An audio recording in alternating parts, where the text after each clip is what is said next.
Unit 1. People. Role play. Uncle Angelo. Hello children, how are you? Mithini. Hello uncle, we are fine, thanks. Isini. Uncle, you seem to have changed. Uncle Angelo. Really? How?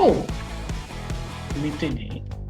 You don't have your beard anymore. What happened?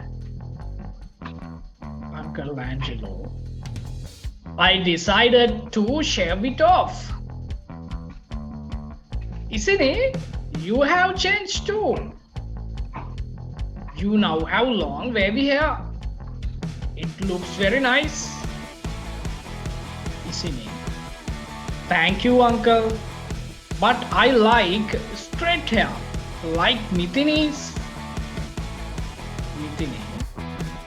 But I don't like my hair. I wish I had wavy hair like yours. Uncle Angelo. Why not, Mithini? You have beautiful straight black hair. Mithini picks up a photograph from the coffee table. Mithini. Who is this gentleman, uncle? Uncle Angelo. He is my new boss, Mr. Ravi Rajan. Mithini. He is very tall and fair in complexion, isn't he? Uncle Angelo. Yes, he is about 180 centimeters in height. Isn't he? He looks to be middle-aged and well-built. Mithini. Look, he has a beard like you did. And his hair looks very thick and black. Uncle Angelo. That's right. And he has a pointed nose and sharp eyes, which makes him look very pleasant. Although he is my boss, he is a very nice man.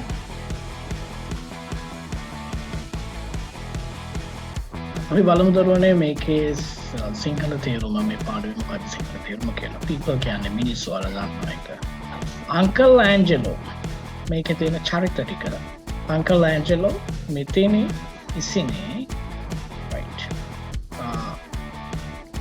Uncle Angelo කියනවා hello children. hello ළමයි. children කියන්නේ ළමයි.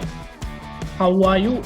ඔයගොල්ලන් දන්නවා how are you කියන්නේ ඔයගොල්ලන්ට මෙතන බහුවචනයේ විදියට තේරුම අරගෙන තියෙන්නේ ඕගොල්ලන්ට කොහොමද හලෝ ළමයි ඕගොල්ලන්ට කොහොමද how are you කියපම ඔයාට කොහොමද ඒක වචන තේරුමක් තියෙනවා මෙතන ළමයි ගොඩකට ආමන්ත්‍රණය කරන නිසා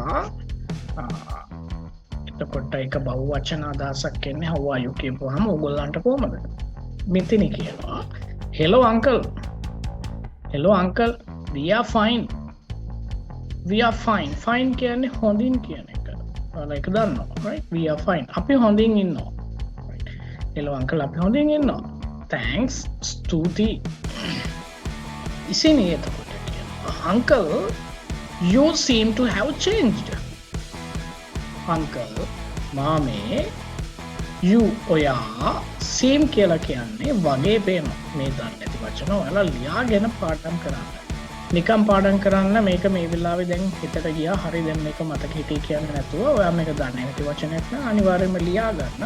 ඔයාගේ vocabulary list එකක් තියාගන්න මේ පොතට වෙනම vocabulary ලියන්න වෙනම හදාගත්තු පොඩි පොතක් නැත්නම් වෙනම තැනක් වෙනම කොළ සෙට් එකක් හරි තියාගන්න මේ ටෙක්ස්ට් බුක් එකේ වචන ටික වෙනම ලියා ගන්න දන්නේ නැතිව. ඔයා දැක්කේ නැති දැකලා නැති ආපු නැති වචන ගොඩක් තියෙනවා.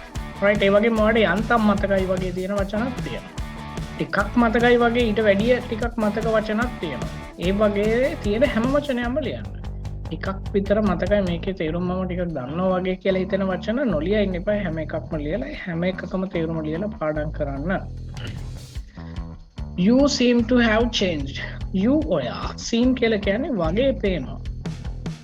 have කියන එක තියෙනවා සිටිනවා කියන අදහස ඒක ඔයාලා දන්නවා right ඊට පස්සේ changed කියලා කියපුවාම වෙනස් වෙලා කියන අදහස change කියලා කියන්නේ වෙනස් වෙනවා ඒකේ අතීත කාලය changed වෙනස් වුණා. ඒකේ අතීත කෘදාන්තය කියන්නේ past participle එකත් changedමයි. right? ed එකතු වෙනාමයි තියෙන්නේ. එතකොට have වලට පස්සේ හැමතිස්සෙම පාවිච්චි වෙන්නේ past participle එකක්. මේක නිසා මෙතන තියෙන past participle වචනය. change කියන්නේ වෙනස් වෙනවා නැත්නම් වෙනස් කරනවා. මෙතන past participle වචනේ තියෙන නිසා මේකේ තේරුම ed ඇවිල්ලා තියෙන නිසා ඒකේ තේරුම වෙන්නේ වෙනස් වෙලා වෙනස් කරලා කියන අදහස. මෙතන වාක්‍යෙට නිවැරදිව ගලපුවාම ඔයා වෙනස් වෙලා වගේ පේනවා. right? seem කියලා කියන්නේ වගේ පේනවා. have changed කියලා කියන්නේ වෙනස් වෙලා තියෙනවා. ඒ කියන්නේ අංකල් ඔයා වෙනස් වෙලා තියෙනවා වගේ පේනවා. අංකල්ගේ මොකක් හරි වෙනසක් පේනවා. බලමු මොකක්ද කියන්නේ. අංකල් ඇන්ජලෝ අහනවා really? how? ඇත්තමද? really? ඇත්තමද? how? කොහොමද? මොකක්ද වෙනස? මෙතන කියනවා එතකොට you don't have your beard anymore. you don't have කියන්නේ තියෙනවා කියන්න don't have කියලා කියනවා නැහැ කියලා කියන්නේ. තියෙනවා කියන එක අපි කියමු I have a car. මේක නෙගටිව් කරන්න නැහැ කියලා කියන්න මට කාර් එකක් නැහැ. I don't have a car කියලා පාවිච්චි කරන්න පුළුවන්. ඒ වගේම I have not a car කියන්නත් පුළුවන්. I have no a car කියලා කියන්නත් පුළුවන්. have කියන එක නෙගටිව් කරන්න පුළුවන් විදි කීපයක් තියෙනවා. මෙතනත් නෙගටිව් කරලා තියෙන්නේ you don't have your beard. ඔයාට නැහැ your කියන්නේ ඔයාගේ beard කියලා කියන්නේ යටි රැවුල. right? anymore කියන්නේ තව දුරටත්. what happened මොකද උනේ? what happened මොකද උනේ? Uncle Angelo කියනවා I decided to shave it off. shave off කියලා කියන්නේ රැවුල මුළු මුනින්ම කපලා දාන්න. right? shave කරනවා ඔයගොල්ලන් දන්නවා. රැවුල shave කරනවා. කොණ්ඩේම නම් අපි එකට කියන්නේ රැවුල trim කරන වෙලාවල් තියෙනවා. ඒ කියන්නේ රැවුල හොඳටම අයින් කරන්නේ නැතුව trim කරනවා. right? කොණ්ඩේ trim කරනවා. කොණ්ඩේ මුලින්ම කපලා දාන්නේ නැහැ. ඒක trim කරනවා. කොට කරනවා. right?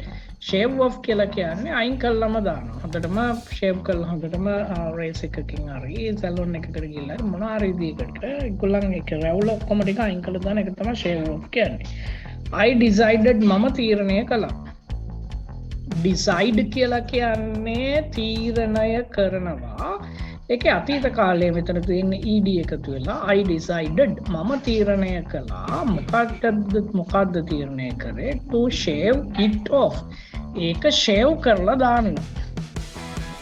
shave off කියන එක මෙතනදී පාවිච්චි වෙලා තියෙන phrasal verb එකක් විදියට. phrasal verb පාඩම ඔයගොල්ලන්ට වෙනකොට දානවා. ඒ නිසා ඒකෙන්දී දැනගන්න පුළුවන් මේ පිළිබඳව වැඩි විස්තර.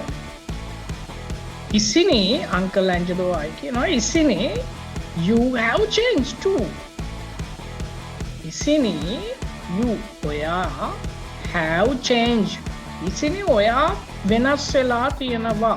ඊට පස්සේ දරුවනේ මෙන්න අන්තිමට to කියලා තියෙනවා. මේක තේරුම ගන්නකොට ගන්නේ ඉසිනි ඔයත් වෙනස් වෙලා තියෙනවා. right? ඉසිනි you have changed too. ඉසිනි ඔයත් වෙනස් වෙලා තියෙනවා. මේ to කියන එකෙන් අල්තයන් අදහස. ඔයත් කියන්න to කියලා පාවිච්චි කරලා තියෙන එක මේ වාක්‍ය අග තිබුණාට ඒක අදාළ වෙන්නේ you කියන එකට. you have changed too. ඔයත් වෙනස් වෙලා තියෙනවා. ඉසිනි you have changed too. ඉසිනි ඔයත් වෙනස් වෙලා තියෙනවා. have changed වෙනස් වෙලා තියෙනවා. right? have කියන්නේ තියෙනවා. change කියන්නේ වෙනස් වෙලා. you now have දැන් ඔයාට තියෙනවා. you ඔයාට now දැන් have තියෙනවා. you now have ඔයාට දැන් තියෙනවා. long කියන්නේ දිග. wavy කියලා කියන්නේ රැලි. එයා කොණ්ඩය. එතකොට දැන් එයාට තියෙන කොණ්ඩය long wavy hair දිග රැලි කොණ්ඩය. it looks very nice. it කියන්නේ එය. looks කියලා කියන්නේ පේන තියෙනවා. එක හොඳට පේන්න තියෙනවා. very nice ලස්සනට පේන්න තියෙනවා. nice කියලා කියන්නේ කදිමයි නියමයි ලස්සනයි right ඒක හොඳට it looks very nice ඒක හොඳට ලස්සනට තියෙනවා right ඉසිනේ කියනවා thank you ස්තුති uncle මාමේ ස්තුති මාමේ but I like but නමුත් I මම like කියන්නේ කැමති I like මම කැමති නමුත් මම කැමති straight hair කෙලින් කොණ්ඩේකට straight hair you know straight hair right straight hair තියෙනවා කෙලින් කොණ්ඩේක ඔයගොල්ලන් දන්නවා straight hair එක පල්ලෙහා පින්තූර වලක් තියෙනවා ඔයගොල්ලන්ට ඒක බලන්න but I like straight hair උනට මම කැමති කෙලින් කොණ්ඩේකට like මෙතනදි මේ දෙවෙනියට like එක පාවිච්චි කරලා තියෙන්නේ වගේ කියලා කියන්න මේකේ තේරුම කැමති කියන එක නෙමෙයි වගේ මොන වගේද මිතිනීස් කියලා තියෙන්නේ මිතිනිගේ වගේ apostrophe s එකක් තියෙන්නේ right එතකොට මිතිනිගේ වගේ මිතිනි කියනවා එතකොට but I don't like my hair එතකොට ඉතිනි කියනවා යා කැමති මිතිනිගේ වගේ straight hair එකකට කියලා එතකොට මිතිනි කියනවා but I don't like නමුත් I don't like මම කැමති නැහැ I like කියන්නේ මම කැමති I don't like කියන්නේ මම කැමති නැහැ my hair මගේ කොණ්ඩේට right එතකොට ඔයා I run කියනවා නම් මම දුවන්නේ නැහැ කියනවා නම් I don't run I eat මම කනවා I don't eat මම කන්නේ නැහැ right හරි මෙතන තියෙන්නේ I don't like my hair මම කැමති නැහැ මගේ කොණ්ඩේට I wish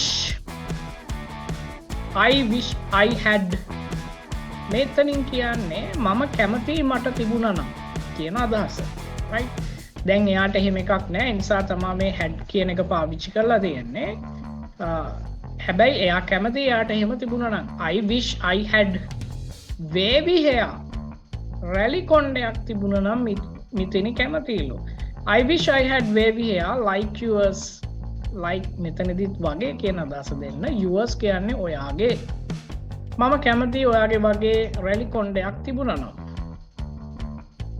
Uncle Angelo කියනවා why not මිතිනි why not ඇයි නැත්තේ මිතිනි why not ඇයි නැත්තේ you have beautiful straight black hair you have ඔයාට තියෙනවා beautiful ලස්සන straight කෙලින් black කළු hair කොණ්ඩයක් වඩ ලස්සන කෙලින් තියෙන කළු කොණ්ඩයක් තියෙනවා right straight black hair එකක් තියෙනවා මේ විදියෙන් බ්‍රැකට් තියෙන්නේ මෙතන යන ඇක්ෂන් එකක් මේ සාකච්ඡාවේ මේ දෙපස යන අතර වාරෙදී වෙන සිදුවීමක් ගැන තියෙන්නේ මිතිනි picks up කියලා කියන්නේ phrasal verb එකක් මිතිනි picks up මිතිනි උස්සලා ගන්නවා a photograph එකක් පින්තූරයක් ෆොටෝ එකක් ගන්නවා from the coffee table එකේ තිබිලා මිතිනි ෆොටෝග්‍රාෆ් එකක් ගන්නවා මිතිනි කියනවා who is this gentleman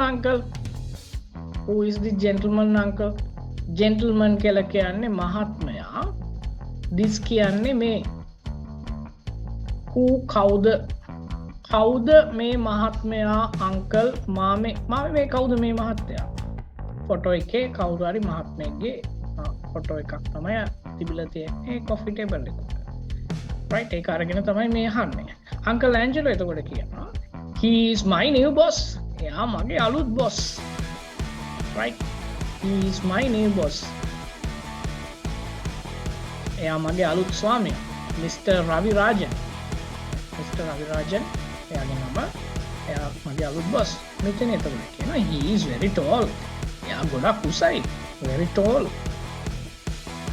and fair in complexion සමෙහි වර්ණය complexion කියලා කියන්නේ සමෙහි වර්ණය fair කියලා කියන්නේ පැහැපත් සමෙහි වර්ණය පැහැපත් isn't he නේද right අන්න ඒ වගේ isn't he කියලා අහන්නේ නේද මේකට අපි කියනවා tag question කියලා ඔයාලා tag questions වෙනම පාඩමක් තියෙනවා ඒකදී ඔයගොල්ලන්ට මේක ගැන ඉගෙන ගන්න පුළුවන් He is very tall and fair in complexion. එයා ගොඩාක් උසයි. හැම හරි පැහැපත්. නේද? right. අන්නේ වගේ දසක් මේ වාක්‍යයේ තියෙන්නේ. Uncle Angelo කියනවා yes, oh. He is about 180 centimeters in height. එයා about කියලා කියන්නේ විතර කියලා කියන්නේ මෙතනදී කොච්චරක් විතරද 180 centimeters 180ක් විතර, right? එයා centimeters 180ක් විතර උසයි, right? in height එයාගේ උසින් එයා centimeter 180ක් විතර වෙනවා. එතකොට ඉතින් කියනවා he looks to be middle age. එයා පේනවා කොහමද එයාව පේන්නේ? to be middle age වගේ පේනවා, right? මැදි වයසේ වගේ. and well built mean හොඳට හැදුණු, right? හොඳ උස්ස මහත එක්කෙනෙක්ට තමයි well built කියලා කියන්නේ. මෙතන කියනවා look he has a beard. මෙතන කියනවා look බලන්න he has a beard. අන්න එයාට beard එකක් තියෙනවා. he has a beard. like මෙතනදී like කියලා තියෙන වගේ කියලා කියන්නේ like වගේ you did. මෙන්න මෙතන දරුවනේ ඔයාලට තේරුම් ගන්න දෙයක් තියෙනවා. like you did කියලා මෙතනදී අදහස් කරන්නේ අන්කල් ඇන්ජලෝගේ කලින් වැවුලක් beard එකක් තිබුණා කියලා කිව්වා. එතකොට දැන් මෙතනදී කියන්නේ he has a beard like you did. ඔයාට තිබුණා වගේ කියන අදහසයි මේකේ තියෙන්නේ. he has a beard like you did. Uncle ඔයාට තිබුණා වගේ කියන එක අරගන්න තමයි මේ වාක්‍යය මේ පාවිච්චි කරලා තියෙන්නේ. he has a beard. එයාට beard එකක් තියෙනවා යටි වැවුලක් like you did ඔයාට තිබුණා වගේ. and his hair looks very thick and black. and his hair ඔහුගේ කොණ්ඩය looks පේනවා කොහොමද පේන්නේ? very thick. ෆොටෝ එකක් බලාගෙන කියන right ගොඩක් ඝනයි. very thick කියන්නේ ඝන කියලා කියන්නේ. and black සහ කළුයි. එයාගේ කොණ්ඩේ ඝන කළු කොණ්ඩයක් වගේ පේනවා අන්කල් ඇන්ජලෝ කියනකොට. that's right ඒක හරි. and he has a pointed nose. pointed උල්ලුණු නාසය nose. he has a pointed nose. එයාට තියෙනවා pointed nose උල් වෙච්ච නහය. and sharp කියලා කියන්නේ තියුණුයි කියලා කියන්නේ. eyes කියන්නේ as sharp eyes කියන්නේ එතකොට තියුණු as. he has a pointed nose and sharp eyes. එයාට තියෙනවා උල්ලුණු නාසයකුයි තියුණු ඇසුයි. which කියන එකෙන් මේ උඩ වාක්‍ය සම්බන්ධ කරනවා. makes කෙනෙකුලෙන් දන්නවා හදනවා කියන අදහස තියෙනවා. makes him look very pleasant. එතකොට මේ වාක්‍ය තේරුම හරියට තේරුම් ගන්න ඕනේ. එයාව very pleasant කියලා කියන්නේ ගොඩාක් ප්‍රසන්න. pleasant කියලා කියන්නේ ප්‍රසන්න. very pleasant කියලා කියන්නේ ගොඩාක් ප්‍රසන්න. makes him look very pleasant. look එක එයාගේ පෙනුම very pleasant වෙන්න හදනවා. එතකොට මේකෙන් අපිට සිංහල වාක්‍යයට ඒ විදිහටම අනිත් පැත්තට ට්‍රාන්ස්ලේට් කරන්න බෑ. like මම කිව්වොත් එහෙම I run කියලා නැත්නම් I eat rice කියලා. I eat rice මම බත් කනවා. ඒ විදිහට වගේම මේ වාක්‍ය තනිකරම අනිත් පැත්තට සිංහලවට පරිවර්තනය කරන්න බෑ. මේකේ අදහස ගන්න ඕනේ. which makes him look very pleasant. එයාව ගොඩක් pleasant විදියට පෙන්නනවා එයාගේ pointed nose එකයි sharp eyes එකයි, right? although he is my boss. although කියලා කියන්නේ එසේ වුණත් කියන අදහස.